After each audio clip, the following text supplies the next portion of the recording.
We are doing a series of interviews where we have our ministers of pop culture share their journeys as pop culture writers, and we hope that people who want to do the same can learn a little bit about it from our stories. So, our next up is Kirthana Ramisetti. Okay. So, tell us in your words what you do now for a job. I am a novelist. I've written three novels, and I also write for Ministry of Pop Culture, and I do some freelancing. But I write about pop culture for a living, which is, a pretty amazing thing to do. And the fact that my books also are steeped in pop culture is meaningful to me personally because I get to write about how pop culture impacts my characters in the same way that pop culture has impacted me for as long as I can remember. And you get to make up pop culture essentially, which is one of my favorite things that you do. I, yes, it's true. It's the most fun thing to make up pop culture as well as talk about real pop culture in my books. That's for Uh, sure. yeah. And so, what was your relationship with pop culture as a kid? Like a lot of people from my generation who are Gen X or Gen X adjacent, I consider myself an exennial. That's a whole other conversation. But I grew up in a lot of television, and there were only so many options back when I was growing up. You just watched what was on TV, so you didn't discriminate between the Brady Bunch and I Love Lucy and sitcoms like Growing Pains and The Facts of Life. You just watched all of It's it. true.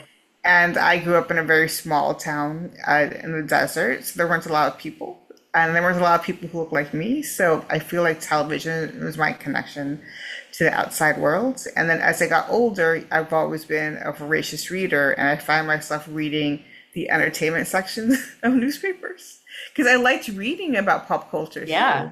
So I liked reading movie reviews and music reviews, and I kind of just got steeped in pop culture through reading the newspaper to the point that, you know, I started out as a big music fan, as a lot of teenagers do, and then there came a point where I thought, well, maybe I want to write about music too, and that was my entryway from being a pop culture fan to starting my pop culture career. Yeah. When did it occur to you? Like, was there a specific reason? Was it just the reading of the newspapers and that kind of thing that you were like, oh, well, somebody's putting this together? Yeah, I would really focus on people's bylines and notice who was always writing about TV, who was always writing about Mm. music. And then I always thought, how do I get that career? So I did the smart thing and decided to get my MFA in creative writing. I've heard it's very profitable to Very get that profitable. degree. Yeah. Exactly.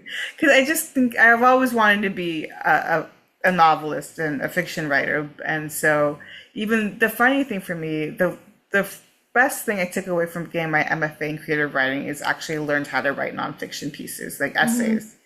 And that's where I started writing music reviews. There was a site in the early 2000s called Addicted to Noise. Mhm. And then that person kind of created his own website, mini like indie site. And I just emailed him and was like, "Can I write music reviews for you?" And he said yes. And so that was my first ever music clips. I wrote two essays. One was called "Is the End of the Album Near?" which I think is hilarious. This is 2000. And I was just staring at the end of the album. And then I wrote a couple of music reviews, and that was me just starting to get clips and just starting to accumulate just a small little burgeoning writing career. And then right after I graduated from getting my MFA degree in creative writing, I moved to New York City and landed an internship at Entertainment Weekly, which was like a huge deal for me because that was my Bible. I think if you're a fan of pop culture, everybody wanted to write for Entertainment Weekly. So I Absolutely. landed a 6 month internship at EW.com when that website was just starting to become a thing. Yes.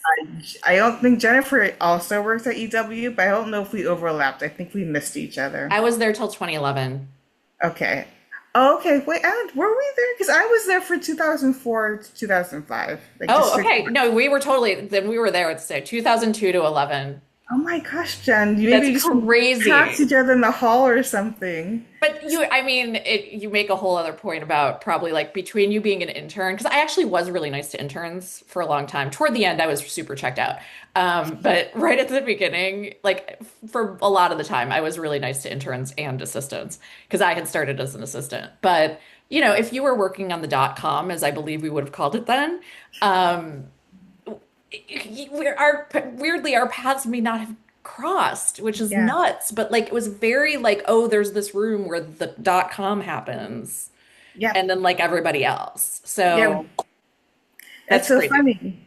But the one thing I'll say that I learned is so I learned how to pitch at EW because even though the EW.com was separate from the magazine and the magazine was king and we were pretty low on the totem, Yep.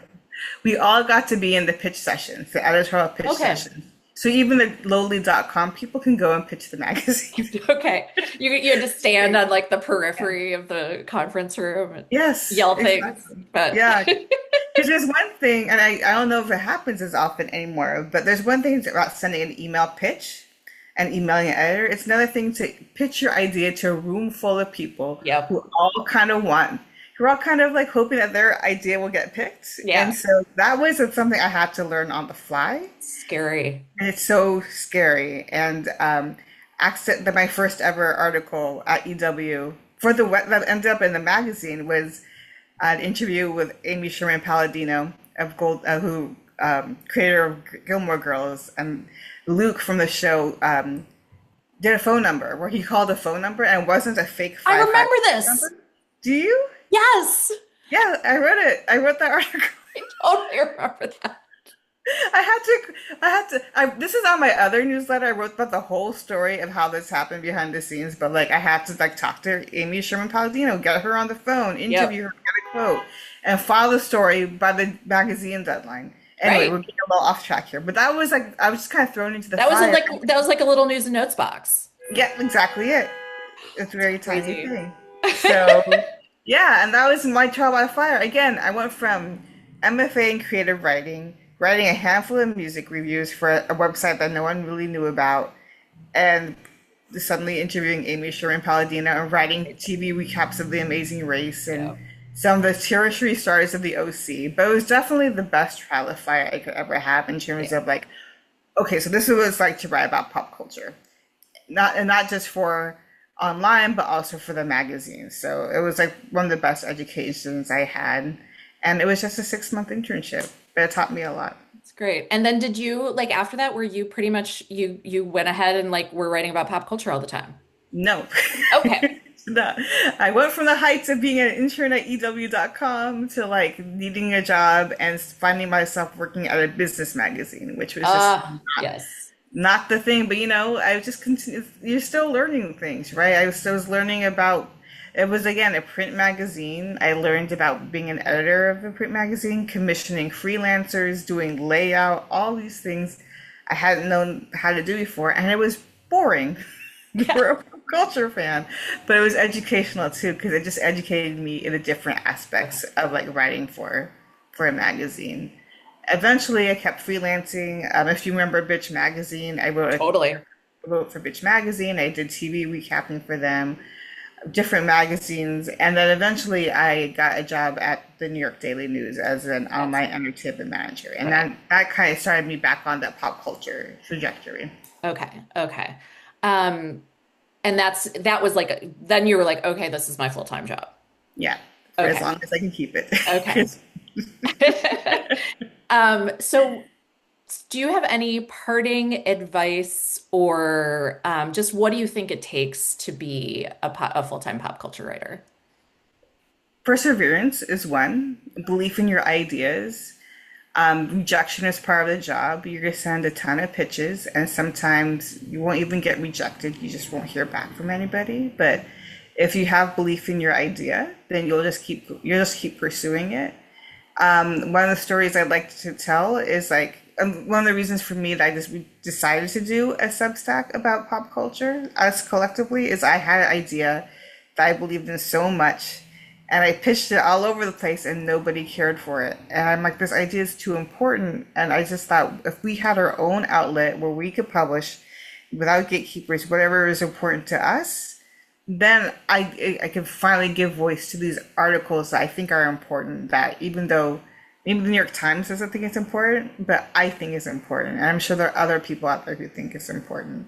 So finding alternate ways to getting your story out there, I feel now more than ever, young people should feel empowered to not worry so much about like it's great to get published in the Times or the Atlantic or Vanity Fair, but your voice is important, and there are so many other ways now to get your voice heard, and just pursue that and believe in what you're believe in what you're writing about. But the other thing I think that's also important, which I think is hard in this day and age, is try to be well rounded in pop culture. I think it's very easy just to focus on what's happening in the here and now and what's trendy or what's happening on TikTok. But one of the things I think that was so important in the way I grew up and the way we were all raised is that we were always very aware of our history, right? So pop culture didn't begin when I started when I started watching television or when I started watching movies. There's a whole wealth of history of pop culture, and there's influences. So you might see something in a TV show that seems really cool, but guess what? That was probably inspired by something else that happened 30 years ago. Right.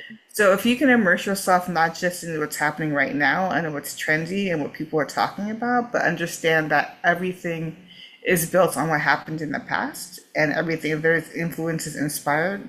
There are influences and inspirations for everything you're watching. Being a well-rounded pop culture fan is one of the most important things you can do for your writing and also just for yourself as a person. Totally agree. Thank you very much for sharing your journey with us. You're so welcome.